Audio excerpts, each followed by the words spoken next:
ఆదివాసీల ఆచారాలు సాంప్రదాయాలు కళ్లకు కట్టినట్లుగా పెయింటింగ్ వేశాడు ఓ యువకుడు.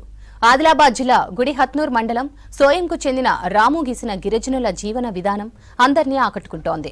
ప్రస్తుతం కేస్లాపూర్లో గ్రాండ్ గా నిర్వహిస్తున్న నాగోబా జాతరలో అతను గీసిన చిత్రాలను గ్యాలరీ ఏర్పాటు చేసి అందులో ప్రదర్శిస్తున్నారు. ఒక్కో చిత్రం ఒక్కో ఆణిముత్యం అంటున్నారు ఆ గ్యాలరీని చూసిన వారు. వెలకట్టలేని ఈ పెయింటింగ్స్ ను ఎంత డబ్బులిచ్చైనా తీసుకుంటామంటున్నారు ప్రకృతి ప్రేమికులు. నాగోబా జాతర స్పెషల్లో అట్రాక్షన్ గా ఆకట్టుకుంటున్న గ్యాలరీపై మరింత సమాచారం అంజయ్య అందిస్తారు.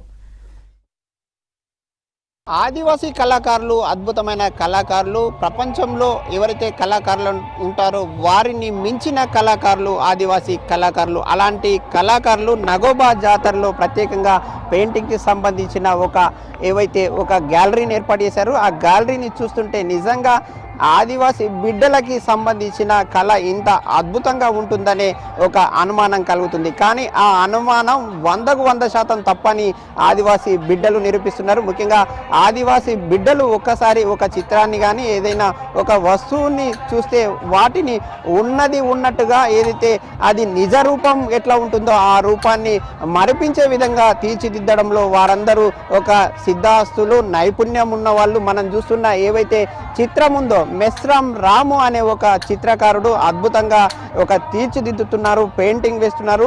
ఆదివాసీ ఎవరైతే మహిళలు ఉన్నారో మెస్రం వంశస్థులు ఎవరైతే నగోబా జాతర సందర్భంగా వారందరూ కూడా ఒక జలాన్ని తీసుకొచ్చే ఒక సుందరమైన దృశ్యాన్ని ఒక కళ్ళకు కట్టే విధంగా ఏర్పాటు చేసి అదేవిధంగా ఒక పెయింటింగ్ కు రంగులద్దుతున్నారు. ఈ తీర్చిదిద్దిన ఏదైతే ఒక గ్యాలరీ ఉందో గ్యాలరీలో చూసి ఆదివాసీ కళాకారుడు వేసిన చిత్రాలన్నింటినీ కూడా చూసి ఎవరైతే చిన్నపిల్లలు కానీ అదేవిధంగా పెద్దవాళ్ళందరూ కూడా ఒక సంతోషాన్ని వ్యక్తం చేస్తున్నారు, ఆనందం వ్యక్తం చేస్తున్నారు. ఇంతటి అద్భుతంగా కూడా ఒక రాము అనే కళాకారుడు ఏ విధంగా చిత్రీకరించారనే అంశాన్ని కూడా వారు చూసి ఒక రాముని అభినందిస్తున్నారు. ఈ సందర్భంగా రాము మనతో పాటు ఉన్నారు. రాము ఏ విధంగా కళను నేర్చుకున్నారనే అంశాన్ని వారిని అడిగి తెలుసుకుందాం. భయ్యా, మీరు ఎక్కడ నేర్చుకున్నారు ఇది? నేను సొంతంగా నేర్చుకున్నా. నా సొంతంగా ఎక్కడ నేను ట్రైనింగ్ తీసుకోవాలి, సొంతంగా నేర్చుకుంటా. హయ్యర్ లోయర్ ఎగ్జామ్ కూడా ఉంటుంది. ఆల్రెడీ హయ్యర్ లోయర్లో నిజాంబాద్లో ఒక ట్రైనింగ్ తీసుకున్న 42 days. అక్కడ కొద్దిగా సర్టిఫికెట్ కోసమే నేను ట్రైనింగ్ చేసింది అన్నట్టు. సర్టిఫికెట్ ఇస్తారని నేను ఇప్పుడు కేస్లాపూర్లో మిశ్రమ వంశస్థులు ఏ విధంగా పూజలు చేస్తారు, ఎలా బేటింగ్ చేస్తారు, ఎక్కడి నుంచి గంగాజలం తీసుకొస్తారు, ఆ విధంగా నేను ఊహించిన చిత్రాలు అన్నట్టు. నేను ఊహించి చిత్రాలు వేసినాను. అంటే ప్రధానంగా ఏమేం చిత్రాలు వేశారు? ఆదివాసీ మెస్రం వంశస్థులకు సంబంధించిన గంగాజలంకి వెళ్ళే బేటింగ్ అదేవిధంగా మిగతా అనేక ఆచారాలు సాంప్రదాయాలు ఉంటాయి, వేటిని చిత్రీకరించారు? నేను ఎవరైతే మిశ్రమ సంస్థలు ఉన్నారో వాళ్ళు ఎక్కడి నుంచి బయలుదేరుతారో, ఎలా బారుతారో, చెప్పులు లేకుండా, కాళ్ళకి చెప్పులు లేకుండా తెల్ల వస్త్రాలు ధరించి తలకి రుమాలు కట్టుకొని గంగాజలంకి పాదయాత్ర వెళ్తారు అన్నట్టు. 7 రోజుల ప్రయాణం చేశారు. ఇప్పుడు ఒక్కొక్క కళాఖండం మీరు ఏదైతే చిత్రీకరించారో ఆ కళాఖండానికి ఎంత రేట్ ఉంటుంది, అదేవిధంగా ఎన్ని రోజుల సమయం పట్టింది చిత్రీకరించడానికి? నేను వేసిన పెయింటింగ్కి దాదాపు అన్ని పెయింటింగ్స్ వేయడానికి నాకు 5 నెలలు 6 నెలలు పట్టింది. నేను ఊహించిన చిత్రాలు అంటే వాటికి ఖర్చు 30,000 కూడా, దాదాపు 30,000 ఖర్చు పెట్టినాను నా డబ్బులతోటి. ఎవరి సాయం లేదు అన్నట్టు. ఇక గవర్నమెంట్ కూడా మాకు ఏ సాయం ఇవ్వలేదు, మాకు డబ్బులు ఇట్లా ఆర్థిక సాయం కూడా చేయాలి. నేను సొంతంగా నా డబ్బులతోటనే ఏవైనా క్యాన్వాస్ కానీ కలర్స్ కానీ. బేటింగ్కి సంబంధించిన ఒక చిత్రం వేశారు. ఆ బేటింగ్కి సంబంధించిన కళాఖండం ఎంత రేట్ ఉంటుంది? ఒక పెయింటింగ్కి 30,000. తక్కువగా కంపేర్ చేసుకుంటే ఎంత తక్కువలో మీ పెయింటింగ్ ఉంటుంది? తక్కువ అంటే 25,000 దాకా ఉంటుంది ఒక పెయింటింగ్. వీటికి మిమ్మల్ని ప్రోత్సహించడానికి ఏమైనా సౌకర్యాలు, మార్కెటింగ్ సౌకర్యం కల్పించాలని కోరుకుంటున్నారు? అవును, మార్కెటింగ్ సౌకర్యాలు కల్పిస్తే చాలా హ్యాపీగా ఉంటుంది. ఇలాగ మొదట ఎట్లా నేర్చుకున్నారు? ముఖ్యంగా గోడల మీద బొమ్మలు వేసారా, లేకుంటే మీరు తలుపుల మీద కూడా బొమ్మలు వేసుకుంటారు, ఆదివాసీ దేవతల ముగ్గులు వేస్తుంటారు, ఎట్లా నేర్చుకున్నారు? ఏదైనా పండుగ ఫెస్టివల్ కానీ ఏదైనా పెళ్ళిళ్ళ కానీ ఇట్లా గోడలప్పుడు లేకుండే, ఇట్లా మట్టితోని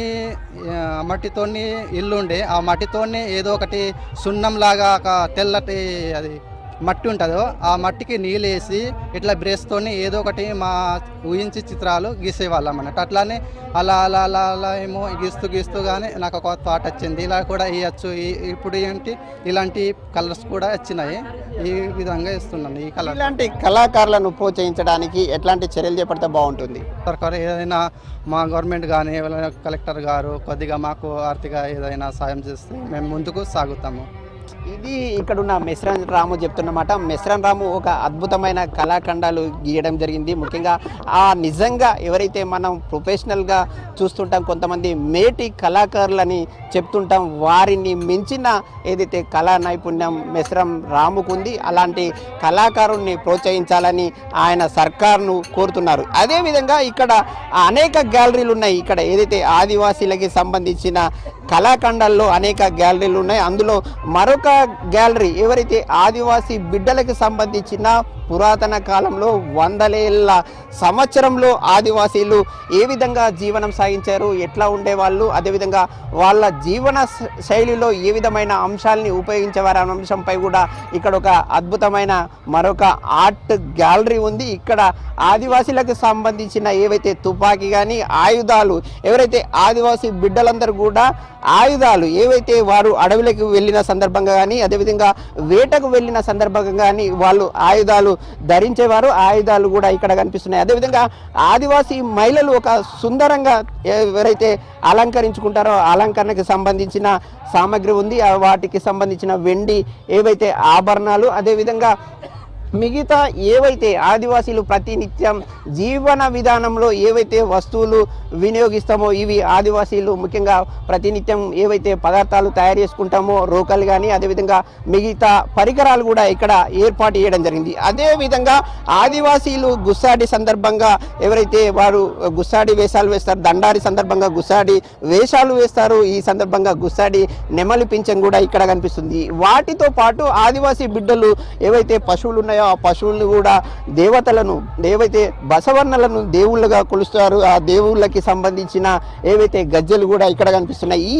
ఎవరైతే వీళ్ళందరూ కూడా ఒక ఆర్ట్ గ్యాలరీని ఏర్పాటు చేశారు, మహిళలు ఏర్పాటు చేశారు. వారికి ఎందుకు ఏర్పాటు చేయాలని అనిపించింది అనే అంశంపై మనతో మాట్లాడడానికి మహిళలు ఉన్నారు. వారిని తెలుసుకుందాం. చెప్పండి అమ్మా, మీకు ఈ గ్యాలరీ ఆదివాసీలకి సంబంధించిన వస్తువులను ఎందుకోసం సేకరించారు?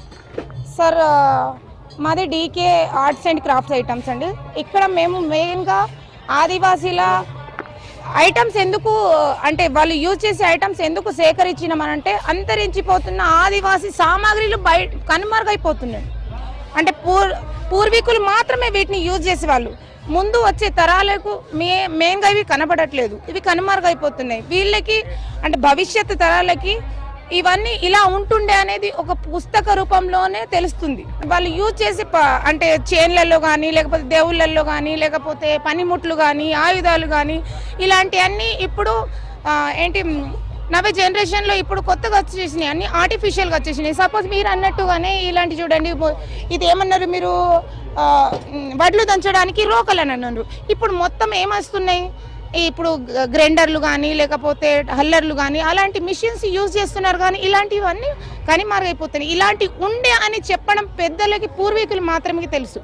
చిన్నపిల్లలకి ఈ జనరేషన్ వాళ్ళకి ఇది ఉండేనా, అవునా దీన్ని ఇట్లా అంటారా అన్నట్టు ఇలా ఉండద్దని, అంటే ఫ్యూచర్ జనరేషన్ కూడా ఇలా ఉన్నదని తెలియజేయడానికి మేము సేకరించి మాత్రమే మా పిల్లలకి మా ఫ్యూచర్ వాళ్ళకి చూపిద్దామని మెయిన్ ఉద్దేశం మాది. ఇది ఈ మహిళ చెప్తున్న మాట. ముఖ్యంగా వీరందరూ కూడా ఆదివాసీ సాంప్రదాయాలు ఆచారాలపై ఒక మంచి పరిపూర్ణమైన ఒక నాలెడ్జ్ ఉంది, విజ్ఞానం ఉంది. అదేవిధంగా ఈ వస్తువులు ఆదివాసీ బిడ్డలు ఏవైతే వినియోగించిన వస్తువులు కానీ అదేవిధంగా నిత్య జీవితంలో వాడుకున్న ఏవైతే వస్తువులన్నిటిని కూడా భవిష్యత్ తరాలకు అందించడానికి ఈ విధంగా సేకరించాం. అదేవిధంగా ఆ భవిష్యత్ తరాలకు అందించడానికే ఈ ఆర్ట్ గ్యాలరీని ఏర్పాటు చేశాం. ఇలాంటి ఆచారాలని సంస్కృతిని పరిరక్షించుకోవాల్సిన బాధ్యత ప్రతి ఒక్కరిపై ఉందని వీరు చెప్తున్నారు. కెమెరామెన్ విఠల్తో అంజయ్య, V6 న్యూస్, ఆదిలాబాద్ జిల్లా.